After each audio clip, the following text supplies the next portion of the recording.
প্রধান উপদেষ্টা ডক্টর মোহাম্মদ ইউনূস বলেন, প্রবাসীদের পাঠানো রেমিটেন্সের কারণে বাংলাদেশের অর্থনীতি 1 বছরের মধ্যে মজবুত অবস্থায় ঘুরে দাঁড়িয়েছে। মালয়েশিয়ার রাজধানী কুয়ালালামপুরের একটি হোটেলে প্রবাসী বাংলাদেশি কমিটির সঙ্গে এক মত বিনিময়ের সময় তিনি এসব কথা বলেন। প্রধান উপদেষ্টা বলেন, স্বৈর শাসনের সময় সকল টাকা চুরি করে ব্যাংক খালি করে ফেলায় দেশের সকল আর্থিক ব্যবস্থা ভেঙে পড়েছিল, কিন্তু প্রবাসীদের পাঠানো রেমিটেন্সের কারণে দেশের অর্থনীতি মজবুত অবস্থায় ফিরে এসেছে। প্রবাসীদের ভোটাধিকার নিশ্চিত করা হয়েছে উল্লেখ করে তিনি বলেন, আগামী ফেব্রুয়ারিতে যে নির্বাচন অনুষ্ঠিত হতে যাচ্ছে সেই নির্বাচনে আপনারা ভোট দিতে পারবেন। নির্বাচন কমিশন সেই নিয়ে কাজ করে যাচ্ছে। মালয়েশিয়ার ব্যবসায়ী এবং বড় কর্পোরেট প্রতিষ্ঠানের সঙ্গে বৈঠকের কথা উল্লেখ করে তিনি বলেন, মালয়েশিয়ার ব্যবসায়ীদের কাছ থেকে বড় ধরনের বিনিয়োগের আশ্বাস পাওয়া গেছে, যা আমাদের দেশের অগ্রগতিতে সহায়তা করবে।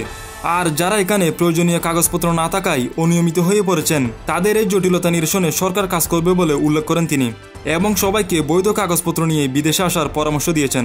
শুধু তাই নয়, কানাডায় বসবাসরত বাংলাদেশি প্রবাসী নাগরিকদের ভোটার নিবন্ধন ও জাতীয় পরিচয়পত্র প্রদান কার্যক্রম উদ্বোধন করতে আগামী 28 আগস্ট কানাডায় যাচ্ছেন প্রধান নির্বাচন কমিশনার AMM নাসির উদ্দিন। উদ্বোধনী অনুষ্ঠানের পর প্রবাসী ভোটারদের সঙ্গে একটি সভায় অংশ নেবেন তিনি। সফরের মূল উদ্দেশ্য হল উদ্বোধনী অনুষ্ঠানগুলোতে যোগদান এবং কানাডায় বসবাসরত প্রবাসী বাংলাদেশিদের ভোটার নিবন্ধন কার্যক্রমের সূচনা করা। উদ্বোধনী অনুষ্ঠানের পর সেখানে ভোটার নিবন্ধন প্রক্রিয়া, সুবিধা এবং বিভিন্ন প্রশ্ন উত্তর সেশন অনুষ্ঠিত হবে।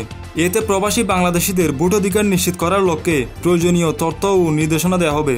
নির্বাচন কমিশন কানাডায় প্রবাসী বাংলাদেশিদের ভোটার নিবন্ধন কার্যক্রমের উদ্যোগে প্রবাসীদের ভোটাধিকারের অংশগ্রহণ বাড়ানোর জন্য একটি গুরুত্বপূর্ণ পদক্ষেপ হিসেবে দেখেছেন। পাশাপাশি এটি ভোট প্রক্রিয়ার স্বচ্ছতা ও জবাবদিহিতার ক্ষেত্রে ইতিবাচক প্রভাব ফেলবে বলে আশা প্রকাশ করেন তিনি।